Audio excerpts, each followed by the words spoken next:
Di suatu malam di jalan yang sepi terlihat ada seorang wanita yang mobilnya mengalami mogok di mana dirinya hanya sendirian dan terlihat sedang menelepon suaminya. Tiba-tiba ada seorang pria asing yang menawarkannya bantuan, namun sang suami menyuruhnya untuk tetap tinggal di mobil dan menunggu sampai mobil derek datang. 예, 견인차 불렀거든요. Dan saat pria itu pergi, tiba-tiba ya, pria itu memecahkan kaca kemudian menyeretnya dan membawa si wanita ke kediamannya. Dan Anda tahu siapa pria ini? Ya, dia adalah seorang psikopat di mana pria ini berniat untuk membunuh dan memutilasinya. Dan walaupun si wanita sudah memohon untuk dia memaafkannya dan mengatakan bahwa dirinya sedang hamil, beliau tidak sedikit pun kasihan, iba, simpati dan tidak menghiraukannya sama sekali. Terlihat bahwa cincinnya lepas dan masuk ke dalam got di mana itu merupakan cincin kawin dirinya dengan sang suami. Dan inilah aku melihat setan.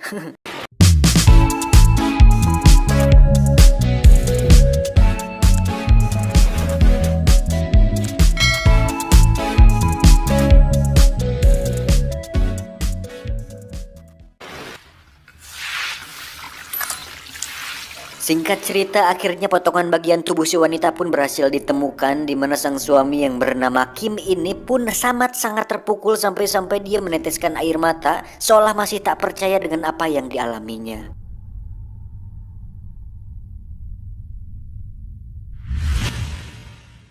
Ayah mertua pun menyesalkan apa yang terjadi dan menangis tepat di samping Kim yang membuat dirinya semakin tidak terima dengan apa yang dialaminya tersebut. Dan saat upacara pemakaman sang istri selesai, Kim kembali tak bisa menahan air matanya dan berjanji akan memberikan 1000 rasa sakit kepada si pelaku agar dia bisa merasakan pemanasan sebelum benar-benar masuk ke dalam neraka yang sesungguhnya. Dan perlu kita tahu bahwa Kim adalah seorang agen di Badan Intelijensi Nasional di mana dia izin untuk libur selama 2 minggu untuk menenangkan hatinya yang sedang gundah gulana. Padahal seperti yang kita tahu, Kim tentu saja berniat dan sangat berambisi untuk menemukan si pelaku dan memberikan balasan yang setimpal dengan yang dialami mendiang istrinya. Dengan status dan akses dirinya di kepolisian dan di Badan Nasional, Kim pun meminta sebuah alat pelacak kemudian meminta data-data orang yang dianggap berpotensi terhadap kasus-kasus seperti ini. Didapatkanlah 4 pelaku yang kemungkinan besar adalah salah satu pelaku pembunuh istrinya di mana mereka memiliki track record terhadap tindak kriminal seperti ini. Namun karena belum didapatkan bukti autentik, maka mereka pun bisa dengan bebas berkeliaran. Tak ingin membuang waktu, Kim pun langsung menemui salah satu pria dari 4 foto tersebut, di mana pria itu merupakan penjahat wanita yang dianggap sudah memperkosa belasan wanita di Korea. Kim pun menunjukkan foto istrinya kepada si pria, namun nampaknya bukan dia pelakunya. Kemudian dengan sebuah kunci Inggris, Kim pun memukul kemaluannya hingga si pria mengalami kritis. Sama seperti John Wick, Kim merupakan seorang pria yang fokus, berkomitmen, dan punya tekad kuat. Dan itu dibuktikan saat dirinya langsung menemui pria kedua di mana dia menabrakkan mobilnya ke orang tersebut. Namun saat melihat tatapan matanya, Kim bisa langsung tahu bahwa bukan dialah pelakunya, tapi dia tetap memukulinya. Lah. Saat malam hari, Kim pun pulang ke apartemennya di mana masih tersisa 2 pria yang belum didatangi. Namun karena lelah, Kim pun memutuskan untuk tidur. Tapi layaknya hutang ke warung teh Yuli yang belum dibayar, Kim ternyata tak bisa tidur dengan tenang di mana dia kembali bangun dan melihat satu foto pria yang Kim memiliki insting kuat bahwa pria itulah pelakunya. Dan memang benar, Kim pun berpindah ke tempat lain di mana di situ ada seorang wanita yang sedang menunggu kendaraan umum dan tak lama datanglah si setan atau si pelaku yang menawarkan tumpangan kepada si wanita. Dan kita akan kembali melihat betapa iblisnya tindakan si setan ini atau si pelaku ini yang ternyata sudah sering melakukan tindakan tak bermoral tersebut di mana dia mengincar seorang wanita yang sendirian dan membunuhnya hanya untuk kepuasan semata. Kembali pada Kim yang mendatangi rumah orang tua si pelaku di mana dia mengaku sebagai orang asuransi untuk mencari tahu informasi tentang dirinya. 지금 아빠 어디 사시는지 알아? Dan setelah mendapatkan informasi mengenai lokasi si pelaku, Kim pun langsung pergi ke sana dan menemukan banyak sekali barang-barang para korban. Dan yang paling menyakitkan adalah ketika Kim menemukan cincin sang istri yang terdapat di dalam got pembuangan.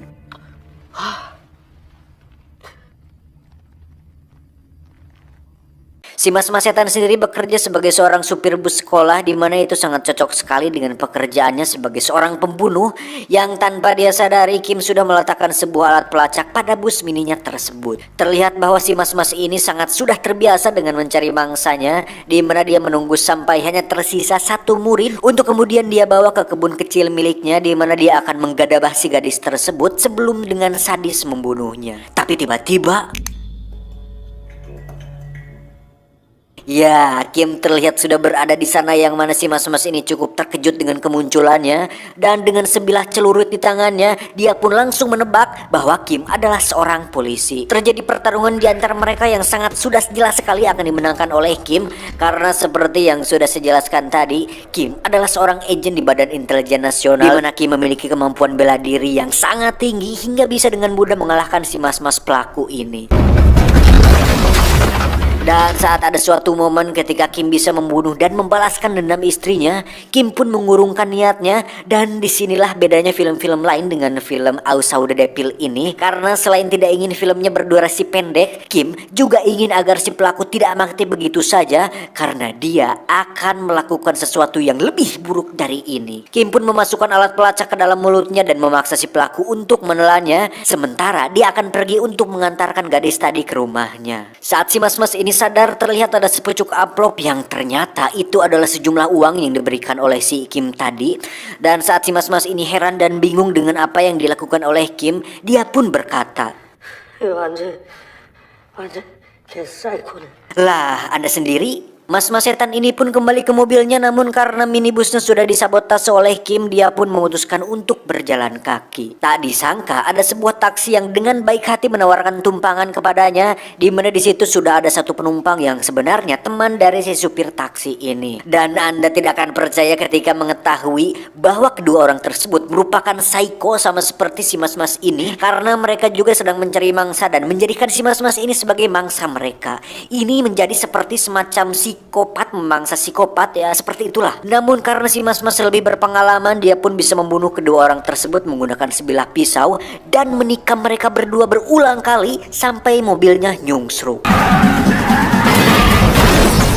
Dan ternyata benar kedua orang tersebut menyimpan korban di dalam bagasi mobil mereka, dan itu cukup membagongkan. Dengan uang yang diberikan Kim, si pelaku pun mendatangi klinik untuk mengobati lukanya, di mana insting psikopatnya lagi-lagi melihat sebuah celah ketika ada seorang perawat cantik yang begitu aduhai. Dan bukan psikopat namanya jika dia tidak nekat, karena saat si perawat pergi ke ruang penyimpanan di belakang, si pelaku terlihat sudah berada di sana. Dengan sedikit ancaman dan intimidasi, si pelaku pun menyuruh si perawat untuk membuka bajunya satu persatu, kemudian memintanya untuk melakukan pengencerotan.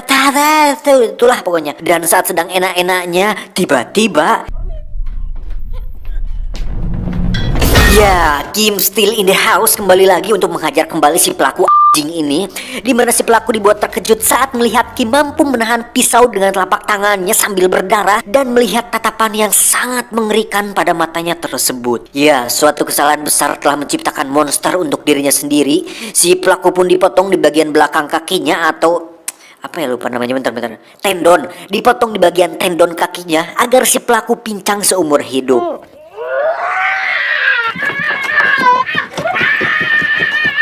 Si pelaku pun dibawa dan diturunkan di sebuah parkiran, kemudian pergi dari sana dan berhenti tepat di jalan sepi untuk berpikir tentang tujuan kenapa Kim mempermainkannya. Tak lama si pelaku pun melihat sebuah lampu mobil, di mana lagi-lagi ada kesempatan di situ pasti ada korban. Namun ternyata mobil tersebut berisi satu pasukan tentara militer yang sesikopat-sikopatnya orang. Jika berhadapan dengan seorang tentara, apalagi satu kompi tentara militer, ya bodoh jika nekat macam-macam. Si pelaku pun memutuskan untuk mengurungkan niatnya dan pergi ke rumah sahabatnya yang tidak kalah sadis dan kejam, di mana mereka adalah pasangan kanibal yang sering menculik gadis-gadis muda untuk dijadikan stok makanan, dan itu cukup mengkanibalkan. Sampai sini terbesit dalam pikiran saya, kok kayaknya dunia di film ini dipenuhi psikopat ya. Dari mulai mas-mas ini tentunya, terus dua pria di taksi tadi, terakhir si kanibal ini. Jadi mikir gitu, apakah di dunia nyata memang ada orang sekejam ini yang tega melakukan hal-hal keji yang merugikan masyarakat. Tapi setelah dipikir jadi timbul pertanyaan, yang suka korupsi bisa disebut psikopat gak ya? Lanjut, si mas-mas pelaku ini terus berpikir tentang siapa sebenarnya sosok Kim ini dan apa tujuannya. Namun seketika dia teringat tatapan Kim yang penuh amarah, hingga akhirnya dia mendapatkan jawaban bahwa Kim ini kemungkinan besar memiliki hubungan dengan salah satu korban yang telah dibunuhnya. Beralih ke si kanibal yang terlihat sedang memberikan stok daging manusia di kulkasnya untuk kemudian dia menyeret seorang wanita yang akan dijadikan makanan selanjutnya. Dan saat si kanibal akan membunuh korbannya, tiba-tiba Kim lagi-lagi terlihat sudah berada di sana, di mana dia langsung menyerang si kanibal. Hingga saat dia akan memotong tangannya, si mas pelaku pun muncul dan hampir saja membuat Kim tertembak. Kim pun berhasil selamat dengan loncat dari jendela, di mana dia kembali masuk melalui lantai bawah. Dan saat sedang ngadodoho, tanpa sadar si wanita kanibal sedang memperhatikannya dari balik pintu. Beruntung Kim berhasil melumpuhkan serangan si wanita, tapi saat dia akan mengambil senjatanya, si kanibal tiba-tiba muncul. Namun lagi-lagi Kim berhasil membuat kepalanya bocor hingga membuat si kanibal tak sadarkan diri. Ketika Kim menyadari kedatangan si mas pelaku, Kim pun melemparkan sejumlah kail pancing yang mana si pelaku berhasil kacugak, yang membuat Kim lagi-lagi berhasil mengalahkannya. Dan seperti yang kita tahu, tentu Kim tidak akan semudah itu membunuhnya dan kembali membiarkannya hidup dengan membawanya ke sebuah klinik agar dia bisa pulih kembali. Sementara itu pihak kepolisian berhasil datang ke TKP alias rumah si pasangan kanibal, di mana mereka akhirnya mengetahui bahwa aksi tersebut dilakukan oleh si Kim. Seorang komandan kepolisian pun menemui mertua Kim yang ternyata dulunya dia adalah ketua polisi yang sekarang sudah pensiun, di mana si komandan meminta mertuanya agar menghentikan aksi main hakim sendiri yang dilakukan oleh si Kim tersebut. Dan bukannya tidak ingin melarang Kim, sang mertua pun sadar bahwa Kim pasti tidak akan bisa dihentikan dan mengatakan bahwa Kim adalah pria yang fokus, berkomitmen dan bertekad kuat.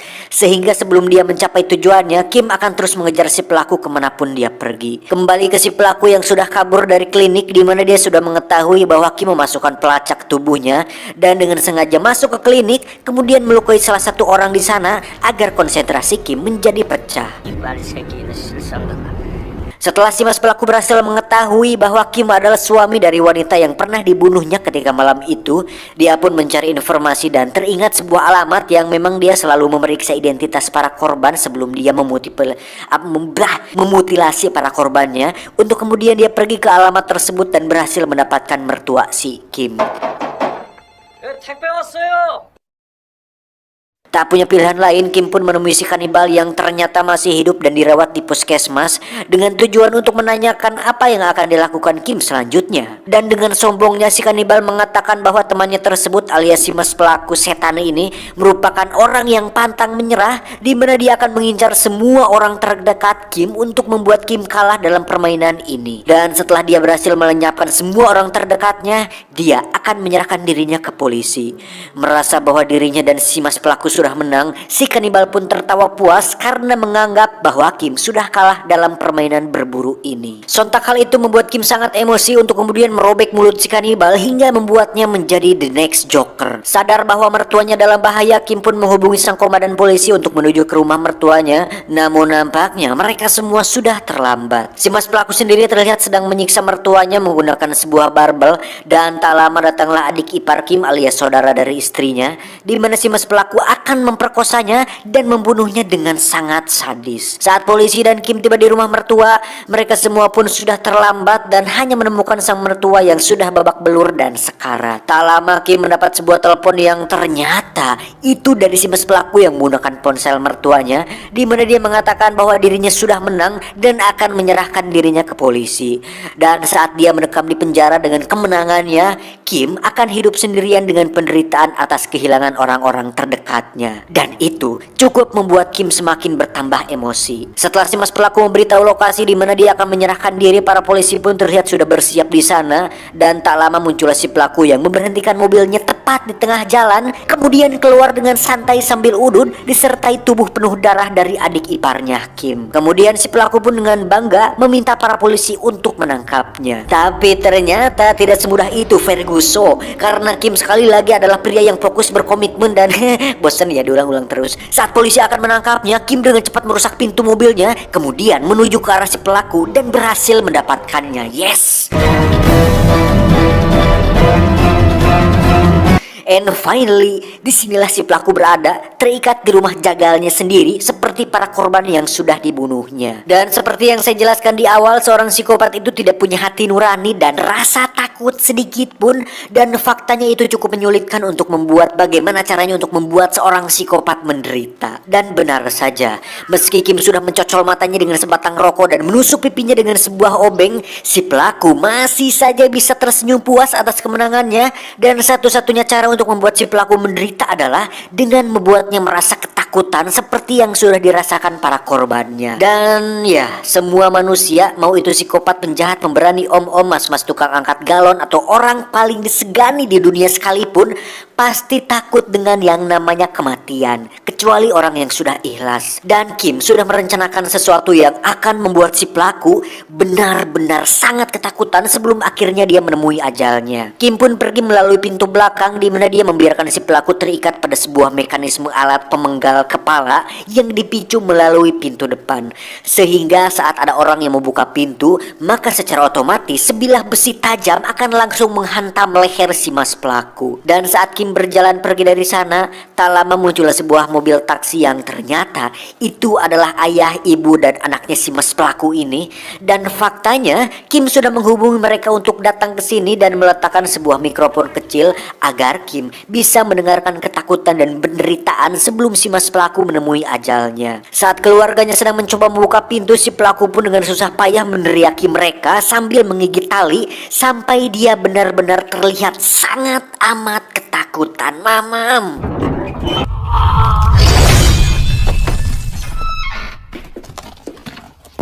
Dan dengan kematian si pelaku, hal itu tetap tidak akan merubah apapun atau mengembalikan istrinya kembali, di mana Kim terlihat menangis atas kesedihan yang akan dirasakannya seumur hidup. Tamat, ending yang sangat membagus.